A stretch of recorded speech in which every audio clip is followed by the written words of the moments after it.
¿Sabías que si Rusia lograra restaurar la Unión Soviética controlaría casi un sexto del total de la tierra habitable en todo el planeta? Sí, hablamos de la URSS, una de las superpotencias que marcó la historia durante la Guerra Fría. Ahora, imagínate por un momento, ¿qué pasaría si Putin, el presidente de Rusia, lograra restaurar ese monstruo? ¿Cómo cambiaría esto el equilibrio de poder en el mundo? ¿Cómo reaccionaría la OTAN y las superpotencias mundiales? ¿Y cuál sería el impacto de las personas que viven en todas estas regiones? Para entender esto, primero debemos recordar un poco la historia de qué fue lo que pasó. La URSS fue, como sabes, la madre de Rusia. Esas siglas, URSS, significan Unión de Repúblicas Socialistas Soviéticas, que estaban compuestos en su mayor extensión por 15 repúblicas, entre ellas, claro, Rusia, que era la más grande y poblada de todas. Luego le seguía Ucrania, la segunda más grande en términos de industria y agricultura. Bielorrusia, que era conocida por ser un importante núcleo industrial en la región. Bueno, pues la URSS duró casi 7 décadas, desde que inició en 1922 hasta que se disolvió en 1991. Y durante su esplendor era una de las dos superpotencias mundiales que se disputaba el título precisamente con Estados Unidos. Por eso es que muchos analistas y titulares especulan que detrás del conflicto en Ucrania puede haber en realidad un esfuerzo por restablecer a Rusia en lo que antes era la URSS. ¿Pero sería esto realmente posible? ¿Hay algún interés o alguna posibilidad real de que esto ocurra? Bueno, para descubrir si podría revivir la URSS, hay que saber primero por qué se murió. Claro, que la Unión Soviética era muy poderosa, nadie puede cuestionar eso. Pero la otra cara de la moneda es que detrás de esa fachada de poder también había un sistema plagado de problemas internos, comenzando con su economía, que estaba totalmente controlada por la URSS. O sea, que el gobierno tenía un control directo sobre todo. ¿Qué producían? ¿Cuánto producían? ¿Para quién? Y esto en un principio sonaba muy bien. La URSS no tendría desempleos. Al final, hablamos de un estado socialista, pero en la práctica todo fue muy diferente. Tan solo para que tengas una idea, a finales de la década de los 80, la economía soviética estaba estancada en uno de sus peores momentos, totalmente estancada. Esto se conoció como la era de la estagnación. Y luego se vino una competencia que hasta el día de hoy seguimos viendo en el momento entre Estados Unidos y Rusia. Claro, en ese momento hablábamos de Estados Unidos contra la URSS. Y luego comenzó la carrera armamentista de la URSS contra Washington y eso puso una enorme presión adicional sobre la economía soviética. La URSS se puso entonces a gastar enormes sumas de dinero que no tenían para producir armas y tecnología militar. Según algunas estimaciones, los gastos militares de ese momento representaban hasta el 15% del Producto Interno Bruto soviético en la década de los 80, comparado con el 6% de Estados Unidos.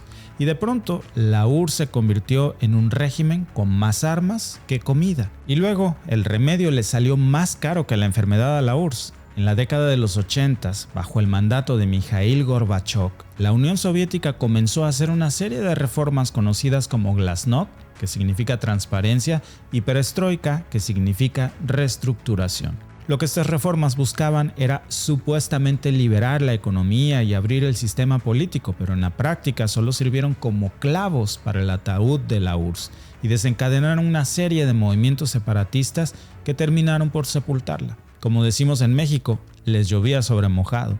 Y es que además la URSS tenía el problema de la presión constante de la Guerra Fría con sanciones económicas y con un aislamiento político que terminó con el conflicto soviético que todos conocemos de Afganistán en 1979, que en realidad, por cierto, fue una guerra proxy entre la URSS y Estados Unidos muy parecida a la que estamos viendo justo ahora en Ucrania.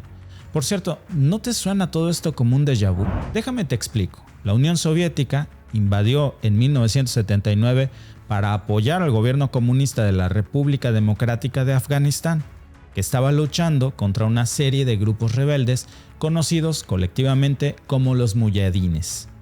Los muyahidines estaban luchando en ese momento contra las reformas radicales del gobierno y su estrecha relación con la Unión Soviética.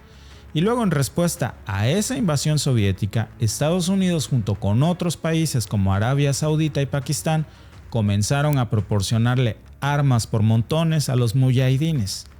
Esa ayuda incluía armas, entrenamiento, financiamiento, y el objetivo de Estados Unidos era básicamente desgastar a la Unión Soviética en un conflicto prolongado y costoso, de una manera muy similar a como precisamente Estados Unidos había desgastado en la guerra de Vietnam antes.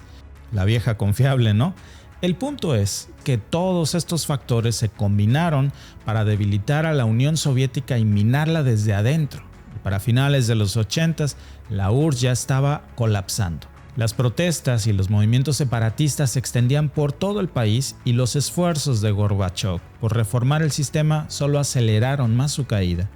Al final, en 1991, después de un fallido golpe de Estado, la Unión Soviética se disolvió oficialmente. Hace 20 años la bandera roja con la hoz y el martillo cedía su lugar a la de Rusia, marcando el final de la Unión Soviética.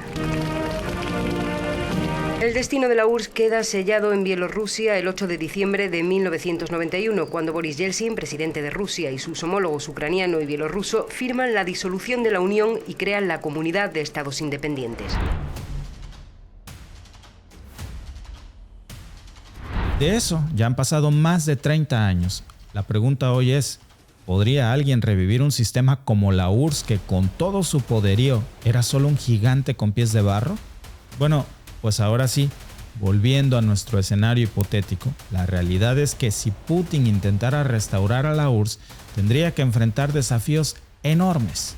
En primer lugar, tendría que lidiar con la resistencia interna de las exrepúblicas soviéticas. Muchas de ellas, por cierto, ahora no solo tienen fuertes sentimientos nacionalistas y antirrusos, sino que también son países miembros de la OTAN. Además, tendría que enfrentar enormes obstáculos económicos. Según el Banco Mundial, el Producto Interno Bruto de Rusia en el 2022 fue de aproximadamente 1.7 billones de dólares. Esto es solo una fracción del PIB de las 15 exrepúblicas soviéticas combinadas, que sumarían más de 4 billones de dólares. Entonces, ¿podría Rusia, en su estado económico actual, soportar toda esa carga adicional? Es como si tienes una familia de 5 personas, pero ahora quieres adoptar a 10 niños más de un solo golpe. Y francamente, muchos hablan del conflicto en Ucrania como si fuera un plan para restaurar a la URSS. Pero la realidad es que aunque Ucrania es un país muy importante, no representaría un cambio sustancial como para decir que Rusia estaría a un paso de restaurar a la URSS.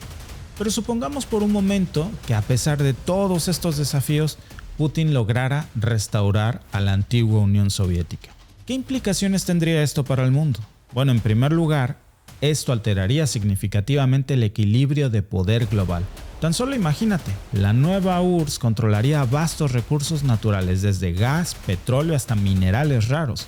Además, su población combinada superaría en ese escenario a los 290 millones de personas, y eso lo convertiría en el tercer país más poblado del mundo después de China y de la India. ¿Y cómo reaccionaría la OTAN? La alianza militar que se formó en parte para contrarrestar la influencia soviética durante la Guerra Fría. Pues como ya te imaginarás, no le iba a hacer mucha gracia que digamos. Y es que algunos de los estados bálticos que fueron parte de la URSS en su momento ahora son miembros de la OTAN. Si Rusia reincorporara a la URSS, solo podría ser de dos formas. O bien que esos países le dieran la espalda a la OTAN y se cambiaran de bando, o bien que Rusia intentara reincorporarlos a la fuerza. Pero eso, como sabes, desencadenaría un verdadero infierno, porque la OTAN invocaría su famoso artículo 5 que establece que un ataque a un miembro de la OTAN es un ataque para todos. ¿Y qué pasaría con las demás potencias mundiales, como por ejemplo China, que como sabes es un aliado de Rusia, pero aunque sean aliados, es muy probable que le preocuparía mucho ver a Rusia convertido en un gran monstruo, en una URSS resurgente que amenazaría a su propia seguridad y a su esfera de influencia? Así que como ves, esta teoría de un plan para restaurar a la URSS no solo sería casi imposible, sino que colocaría a Rusia en una situación muy complicada, incluso ante sus propios aliados, ante los más poderosos, y podría terminar siendo como darse un balazo en el pie. Pero dime en los comentarios, ¿tú qué piensas sobre esto? Voy a estar leyendo tu opinión. Te veo en el próximo video.